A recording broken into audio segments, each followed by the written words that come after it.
चंदनपुर नाम के गांव में अंकिता नाम की एक लड़की अपने भैया भाभी के साथ रहती थी। अंकिता की भाभी शीतल का स्वभाव बहुत ही खड़ूस और अत्याचारी था।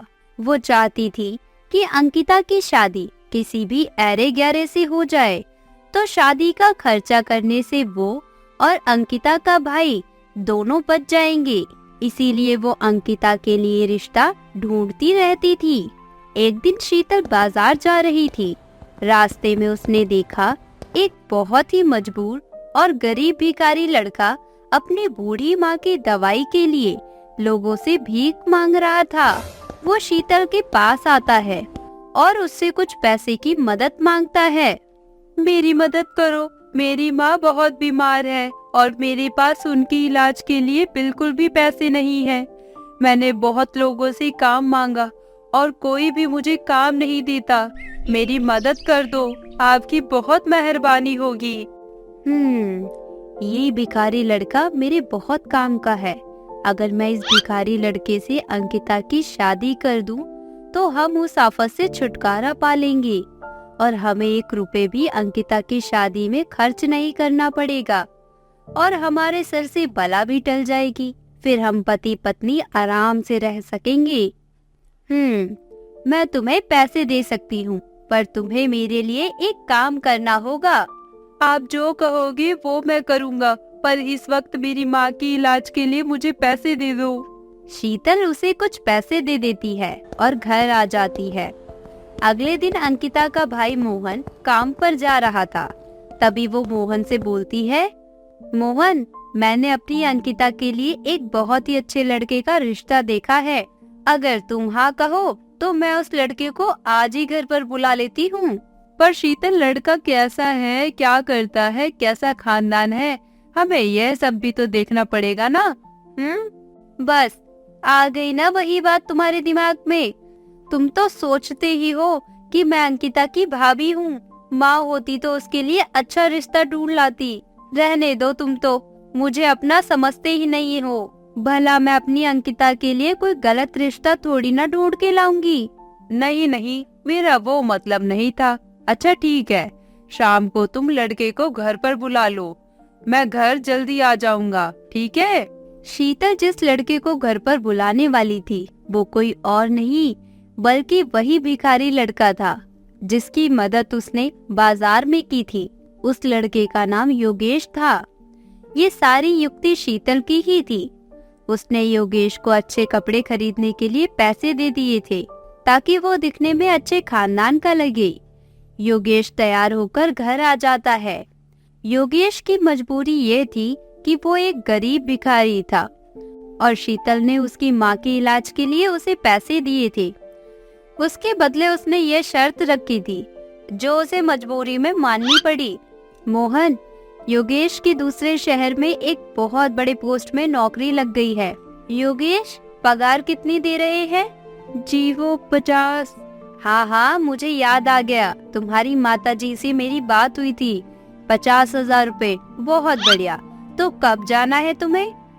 अगले हफ्ते निकलना होगा और माँ की तबीयत ठीक नहीं रहती, इसीलिए माँ को भी साथ ले जाऊंगा और वो अब से वहीं रहेंगे।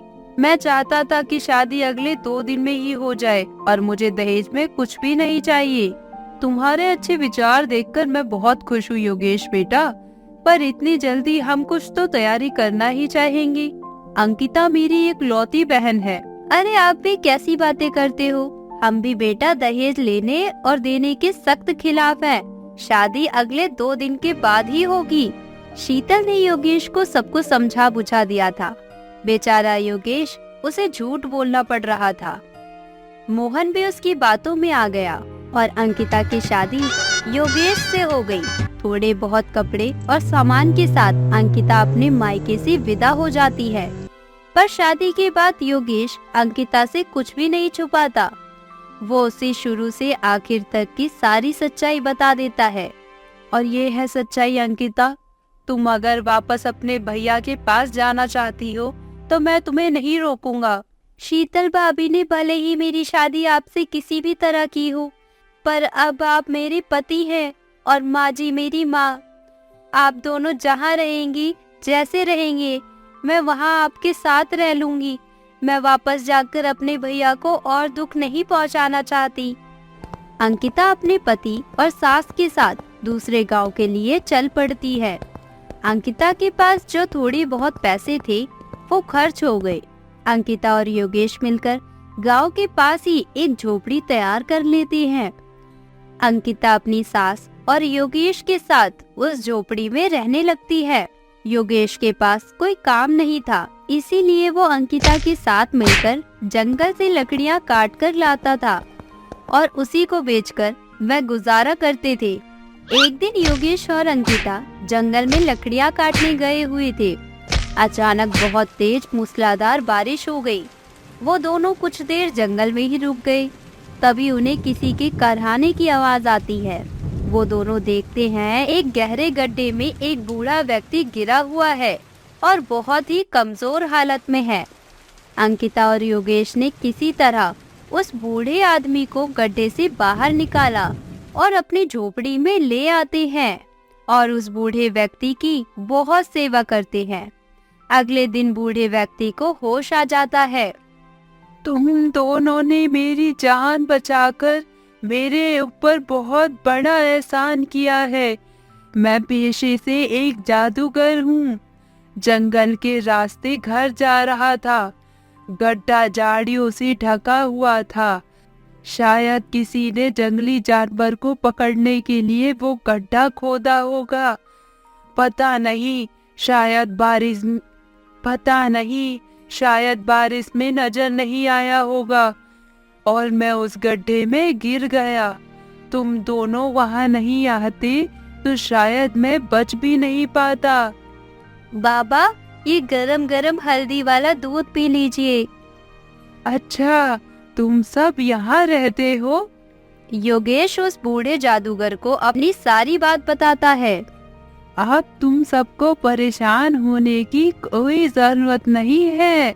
आज से ये झोपड़ी एक जादुई आलीशान झोपड़ी में बदल जाएगी और तुम जो कुछ भी मांगोगे वो पल भर में तुम्हें मिल जाएगा। इतना कहकर वो बूढ़ा आदमी वहाँ से चला जाता है और बूढ़े आदमी के जाते ही उसकी झोपड़ी आलीशान बन जाती है। अब अंकिता, उसका पति योगेश और उसकी माँ आराम से वहाँ रहने लगते हैं। उनके पास किसी भी चीज की कोई कमी नहीं थी। अंकिता, सचमुच तुम हमारे घर में लक्ष्मी रूप में आई हो। तुम्हारे आते ही हमारे सारे दुख दूर हो गए। माँ जी, मैं चाहती हूँ मैं कुछ दिनों के लिए भैया भाभी से मिल आऊं। हाँ हाँ, योगेश तुम्हें तुम्हारे मायके जरूर ले जाएगा। अंकिता बहुत सारे उपहार और मिठाइयाँ लेकर अपने भैया भाभी से मिलने जाती है। योगेश अपनी बहन अंकिता को देखकर बहुत खुश था, पर शीतल की तबीयत बहुत दिनों से खराब थी। शायद उसने जो गलतियाँ की थी उनकी वह सजा भुगत रही थी।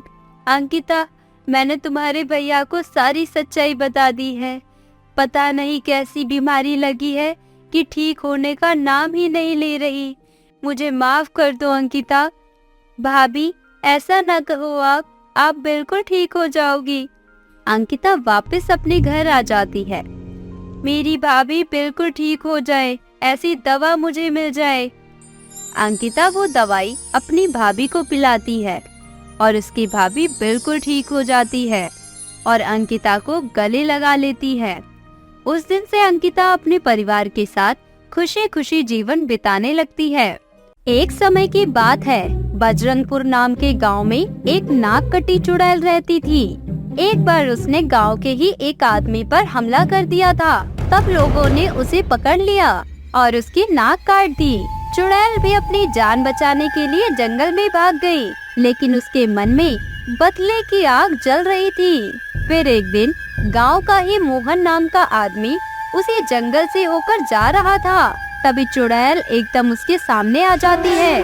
अरे बाप रे बाप, ये तो नाक कटी चुड़ैल है जिसकी नाक गांव वालों ने काट दी थी। क्या तो बजरंगपुर गांव का है? हाँ हाँ, पर आप ये क्यों पूछ रही हैं? क्योंकि आज मेरा हैप्पी बर्थडे है। Happy birthday. सिर्फ हैप्पी बर्थडे बोलने से काम नहीं चलेगा, गिफ्ट देना होगा। क्या चाहिए आपको? तेरा खून। अरे चुड़ैल जी, मुझे जाने दो, मैंने आपका क्या बिगाड़ा है? मैं तुझे एक ही शर्त पर छोड़ूंगी। कैसी शर्त? अगर तू मुझे उन लोगों का पता बता देगा जिन्होंने मेरी नाक काटी है, तभी मैं तेरी जान बख्शूंगी। अपनी जान बचाने के लिए मोहन उन चारों लोगों का पता चुड़ैल को बता देता है जिन्होंने उसकी नाक काटी थी। वो 4 लोग थे, पप्पू हलवाई, रामू दूधवाला, तेलू नाई और सोहन सुनार। सबसे पहले चुड़ैल पप्पू हलवाई के घर जाती है और उसका दरवाजा खटखटाती है। अरे कौन है भाई जो इतनी रात में दरवाजा पीट रहा है? दुकान बंद हो गई है, अब कल आना। चुड़ैल एक बार फिर से दरवाजा खटखटाती है। अरे आ रहा हूँ भाई, रुको तो सही। पप्पू हलवाई जैसे ही दरवाजा खोलता है तो उसके सामने चुड़ैल खड़ी होती है। चुड़ैल को देखकर वह बहुत डर जाता है। तभी चुड़ैल उसे हवा में उड़ाकर आसमान में ले जाती है। अरे मर गया रे भाई, चुड़ैल, ओ चुड़ैल मुझे छोड़ दे। अरे गाँव वालों मुझे बचाओ, कोई तो बचाओ मुझे। चुड़ैल पप्पू हलवाई को हवा में ही छोड़ देती है। वह जमीन पर गिर जाता है जिससे उसकी मौत हो जाती है। अगले दिन चुड़ैल रामू दूध वाले के घर जाती है और उसे भी मौत के घाट उतार देती है। इसी तरह ये बात गांव में फैल जाती है और जब ये बात तेलू नाई को पता चलती है तो वह सोहन सुनार के पास जाता है और बोलता है, अरे अरे सोहन भाई, तुमने देखा कैसे उस चुड़ैल ने अपना बदला लिया? हाँ भाई, इस हिसाब से तो अगला नंबर हम दोनों का है। हाँ भाई, हमें कुछ करना होगा वरना हमारा भी राम नाम सत्य हो जाएगा। अपनी जान बचाने के लिए वो दोनों गांव के जाने माने ज्ञानी बाबा के पास जाते हैं और उनसे मदद मांगते हैं। और बाबा उन्हें एक लॉकेट देता है और बोलता है, इस लॉकेट को हमेशा अपने पास रखना। जब तक ये लॉकेट तुम्हारे गले में होगा तब तक चुड़ैल तुम्हारा कुछ नहीं बिगाड़ पाएगी। अगले ही दिन चुड़ैल तेलू नाई के घर आती है। वहाँ जैसे ही तेलू नाई को हाथ लगाती है उसे जोर का झटका लगता है। अरे आना, लगा मुझे हाथ, डल गई। चली जाए यहाँ से, वरना अभी दुकान से उस्तरा लाकर तुझे गंजा कर दूंगा, फिर तो गंजी चुड़ैल भी बन जाएगी। ये सुनकर चुड़ैल डरकर वहाँ से चली जाती है, पर अभी भी उसके मन में बदले की आग नहीं बुझी थी। अगले दिन वह चुड़ैल सोहन सुनार का रूप धारण कर लेती है और फिर दोबारा तेलू नाई के घर जाती है। तेलू अपने दोस्त सोहन को सामने देखकर बोलता है, अरे अरे आओ सोहन भाई, कैसे आना हुआ? अरे तेलू भाई, मैं तुम्हें एक जरूरी बात बताने आया हूँ, ध्यान से सुनो। हाँ भाई, बताओ क्या हुआ? अरे भाई, वो बाबा जी ने मुझे तुमसे वो लॉकेट लाने को कहा है। पर क्यों? अरे घबराने की बात नहीं है भाई, वो क्या है कि बाबा जी ने इससे भी अधिक शक्तिशाली लॉकेट बनाया है जिससे वो चुड़ैल तुम्हारे सामने आते ही भस्म हो जाएगी।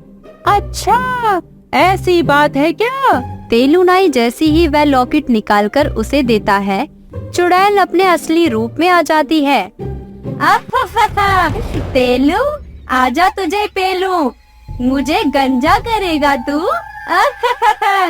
अरे बाप रे बाप, चुड़ैल को अपने सामने देखकर तेलू का तेल निकल जाता है और वह बोलता है, अरे चुड़ैल जी, मुझे माफ कर दो, मेरे मुंह से निकल गई, मुझे माफ कर दो, मुझसे गलती हो गई, मुझे माफ कर दो। चुड़ैल तेलू को अपने साथ हवा में उठा लेती है। अरे अरे अरे अरे, मुझे छोड़ दो, मुझे छोड़ दो, मुझे छोड़ दे चुड़ैल, मुझे कहाँ लेकर जा रही है? ये ले, छोड़ दिया तुझे। नहीं। 3 तो मर गए, अब बस एक ही बचा है। इसके बाद वह चुड़ैल सोहन सुनार को मारने के लिए बाबा जी का रूप धारण कर लेती है और सोहन सुनार के पास जाती है। अरे बाबा जी, आप यहाँ अचानक? हाँ सोहन, मैं यहाँ तुमसे ये लॉकेट लेने आया हूँ। पर क्यों बाबा जी? तभी वहाँ असली के बाबा जी आ जाते हैं और सोहन सुनार को बोलते हैं, रुक जाओ सोहन, ये लॉकेट उसे मत देना। दो बाबा को देखकर सोहन सुनार बहुत डर जाता है और कहता है, कौन हो तुम? अरे सोहन, मैं हूँ ज्ञानी बाबा। अरे मैं बाबा हूँ, ये तो चुड़ैल है जो मेरा रूप लेकर तुम्हारे पास आई थी। इसने तेलू नाई को भी मार दिया। ये लॉकेट तुम खुद तोड़ दो, नहीं तो ये चुड़ैल तुम्हें मार डालेगी। सोहन सुनार ऐसा ही करता है और लॉकेट को तोड़ देता है। छोड़ दो मुझे, बचाओ! लॉकेट के तोड़ते ही चुड़ैल जलकर भस्म हो जाती है और सोहन सुनार की जान बच जाती है। बहुत समय पहले की बात है। एक छोटे से गांव में मासूम नाम का एक छोटा सा बच्चा रहता था। मासूम के माता पिता नहीं थे, इसीलिए मासूम अपनी मामी के घर में रहता था। मासूम की मामी मासूम पर काफी अत्याचार करती थी। पूरे दिन मासूम से काम ही करवाती थी। ऐसे ही एक दिन, अरे मासूम, ठीक से घर की सफाई कर, वरना आज भी तुझे खाना नहीं दूंगी। मामी, ठीक से तो सफाई कर रहा हूँ, अब किस तरह से सफाई करूँ? मुझसे जवान लड़ाता है, लगता है कल की मार भूल गया है। रुक, अभी तुझे सबक सिखाती हूँ। रिंकू पिंकू, यहाँ आओ। तभी रिंकू पिंकू अपने कमरे से बाहर निकल कर आते हैं। जी मम्मी, क्या हुआ? आपने हमें बुलाया? हाँ, मैंने तुम दोनों को यहाँ बुलाया है। जाओ, जाकर अलमारी से चमड़े की बेल्ट निकाल कर लाओ। इस मासूम की जुबान कैंची की तरह चलने लग गई है, इसे आज काट ही देती हूँ। हाँ मम्मी, तुम बिल्कुल सही कह रही हो। कल हम दोनों से भी ये ऊंची आवाज में बात कर रहा था। हम अभी आपको बेल्ट ला कर देते हैं। चल रिंकू। हाँ पिंकू, आज इसकी सारी अकल ठिकाने आ जाएगी। ऐसा कहकर दोनों बेल्ट लेने चले जाते हैं। मामी, मुझे माफ कर दो। आज के बाद मैं आपसे जबान नहीं लड़ाऊंगा और घर का सारा काम भी करूंगा। मामी, मैंने कभी रिंकू और पिंकू भैया से तेज आवाज में बात नहीं की। वो दोनों झूठ बोल रहे हैं। अच्छा, अब तू मेरे मासूम बेटों को झूठ बोल रहा है? रुक जा, अभी तेरा इलाज करती हूँ। रिंकू पिंकू कहाँ मर गए? जल्दी आओ। बस आ गए मम्मी, ये लो। मम्मी, बेल्ट मिल ही नहीं रही थी, इसीलिए थोड़ा लेट हो गया। लाओ, इसे मुझे दो। ये ले, आज से तेज आवाज में बात करेगा। ये ले, ये ले। बचाओ, बचाओ, छोड़ दीजिए मामी, दर्द हो रहा है, छोड़ दीजिए। इसीलिए तो मार रही हूँ, ताकि तुझे दर्द हो और आगे से कुछ बोलने से पहले तो 100 बार सोचे। ये ले, ये ले। हाँ मम्मी, मारो, मारो इसे। आज के लिए बस इतना ही याद रखना, आज के बाद मुझसे या मेरे बच्चों से तेज आवाज में बात की तो देख लेना, खाल निकाल दूंगी। ठीक है मामी। चलो रिंकू पिंकू, इसे यहाँ काम करने दो। ऐसा कहकर वो औरत वहाँ से चली जाती है। मासूम रोते हुए जंगल की तरफ चला जाता है और एक नदी के पास जाकर बैठ जाता है। माँ तुम कहाँ हो? मामी मुझे रोज किसी न किसी बहाने से मारती है। तुम जल्दी आओ ना माँ, मुझे तुम्हारे बिना कुछ भी अच्छा नहीं लगता।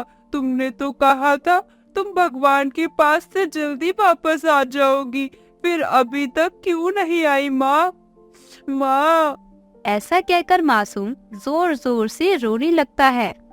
तभी नदी में से एक सुंदर परी निकलती है और मासूम से कहती है, अरे बेटा, तुम कौन हो और इस तरह से क्यों रो रहे हो?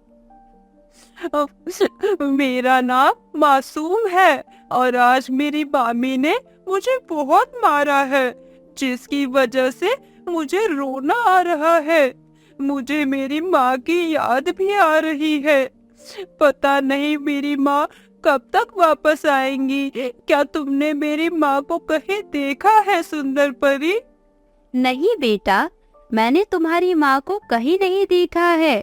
बेटा, मुझे ये बताओ, तुम्हारी माँ कहाँ गई है? मेरी माँ ने मुझे बताया था कि उन्हें कोई बीमारी है और उसी बीमारी का इलाज करवाने वो भगवान के पास गई है। अरे, ये मासूम कितना भोला बच्चा है। इसे ये भी नहीं पता कि इसकी माँ अब कभी वापस नहीं आएगी। मासूम, तुम बिल्कुल चिंता मत करो, तुम्हारी माँ जल्द ही वापस आ जाएंगी। लाओ, तब तक मैं तुम्हारे शरीर के दर्द को गायब कर देती हूँ। ऐसा कहकर परी अपनी जादुई छड़ी से मासूम के शरीर में हो रहे दर्द को खत्म कर देती है। अरे, मेरे शरीर का दर्द तो बिल्कुल गायब ही हो गया। ये तुमने कैसे किया सुंदर परी? बेटा, मैं और भी बहुत कुछ कर सकती हूँ। क्या तुम्हें भूख भी लगी है? हाँ, मुझे बहुत जोरों से भूख लगी है। मैंने 2 दिनों से कुछ भी नहीं खाया है। क्यों बेटा, तुम्हारी मामी तुम्हें खाना नहीं देती क्या? मेरी मामी मुझसे दिन भर काम करवाती है और अगर मुझसे थोड़ी भी गलती हो जाती है तो मुझे खाना नहीं मिलता। लगता है इसकी मामी इस पर काफी जुर्म करती है। कोई बात नहीं बेटा, लो, आज पेट भरकर खाना खा लो। परी ने एक बार फिर अपनी जादुई छड़ी को घुमाया और देखते ही देखते वहाँ ढेर सारे पकवान आ गए। अरे वाह, इतने स्वादिष्ट पकवान! आज तो मैं पेट भरकर खाना खाऊंगा। तुम्हारा बहुत बहुत शुक्रिया सुंदर परी। कोई बात नहीं बेटा, तुम्हारी जो इच्छा हो वो खा लो। मासूम उन पकवानों को खाने लगता है। खाना कितना स्वादिष्ट था। ये खाना खाकर मुझे मेरी माँ की याद आ गई। वो भी इतना अच्छा खाना बनाया करती थी। बेटा, तुम्हें खाना पसंद आया? हाँ सुंदर परी, मुझे खाना बहुत पसंद आया। तुम्हारा बहुत बहुत शुक्रिया। बेटा, मैं तुम्हें एक जादुई थाली दे देती हूँ। परी अपनी जादुई छड़ी की मदद से एक जादुई थाली प्रकट कर देती है और वो थाली मासूम को दे देती है। इस थाली में तुम कभी भी अपनी पसंद का खाना मंगवा सकते हो और पेट भरकर खाना खा सकते हो। अब तुम अपनी मामी से खाना मत मांगना। ठीक है सुंदर परी। ये लो बेटा, तुम्हारी जादुई थाली। अच्छा बेटा, अब मैं चलती हूँ। कल शाम को फिर से यहाँ तुम्हें मिलूंगी। ऐसा कहकर सुंदर परी पानी के अंदर चली जाती है। काफी शाम हो गई है, अब मुझे भी अपने घर चलना चाहिए, वरना मामी फिर से मुझे मारेगी। मासूम घर की तरफ रवाना होने लगता है। तभी रिंकू पिंकू मासूम के सामने आ जाते हैं। क्या रे मासूम, मेरी मम्मी की बुराई करेगा? हमने पेड़ के पीछे खड़े होकर सब कुछ देख लिया है। ला, ये थाली हमें दे दे। और वैसे भी तुझे इस जादुई थाली की क्या जरूरत? घर में तो तुझे सूखी रोटी मिलती ही है ना। नहीं, मैं ये थाली तुम्हें नहीं दूंगा। उस सुंदर परी ने मुझे ये थाली दी है। रिंकू, लगता है ये ऐसे नहीं मानेगा। अब मुझे इससे थाली छीननी ही पड़ेगी। ला, थाली दे। नहीं, अरे मत छीनो थाली। अरे छोड़ दो प्लीज। रिंकू और पिंकू मासूम से थाली छीन लेते हैं और घर की तरफ चले जाते हैं। ये दोनों कितने बुरे हैं, हमेशा मुझे परेशान करते हैं। ऐसा कहकर मासूम भी घर की तरफ चल देता है। तभी घर पर मासूम की मामी मासूम से कहती है, क्यों रे मासूम, सुना है कोई जादुई परी तेरी दोस्त बन गई है? अगर ये सच है तो कल तू उस परी से ढेर सारे सोने और गहने मांग कर लाएगा और उन गहनों को मुझे देगा। और अगर तूने ऐसा नहीं किया तो फिर मैं तुझे चमड़े के बेल्ट से मारूंगी। खड़े खड़े मेरा मुंह क्या देख रहा है? जाकर घर की सफाई कर। अगर कल ये मासूम उस परी से ढेर सारे गहने ले लेगा तो मैं माला माल हो जाऊंगी। ऐसा कहकर मासूम की मामी जोर जोर से हंसने लगती है। अगले दिन, अरे मासूम, कहाँ मर गया कामचोर? जी मामी, क्या हुआ? आपने मुझे बुलाया? जी मामी के बच्चे, क्या तुझे याद नहीं आज तुझे मेरे लिए क्या लाना है? एक बात याद रख, अगर तू खाली हाथ आया तो तुझे मारते मारते तेरी खाल निकाल दूंगी, समझा? तो चल अब जा यहाँ से, खड़ा क्यों है? मासूम ये बातें सुनकर जंगल की तरफ चला जाता है और उसी नदी के पास बैठकर रोने लगता है। तभी नदी से जादुई परी निकलती है और मासूम से कहती है, क्या हुआ बेटा, तुम रो क्यों रहे हो? क्या तुम्हारी मामी ने आज भी तुम्हें मारा है? नहीं सुंदर परी, अभी तक तो नहीं मारा, लेकिन शाम तक अगर मैंने अपनी मामी को सोने के गहने नहीं दिए तो वो मुझे चमड़े के बेल्ट से मारेंगी। मासूम सारी बात उस जादुई परी को बता देता है और फिर ऐसा लगता है इसकी मामी कठोर होने के साथ साथ लालची भी है। अब तो उस लालची औरत को सबक सिखाना ही पड़ेगा।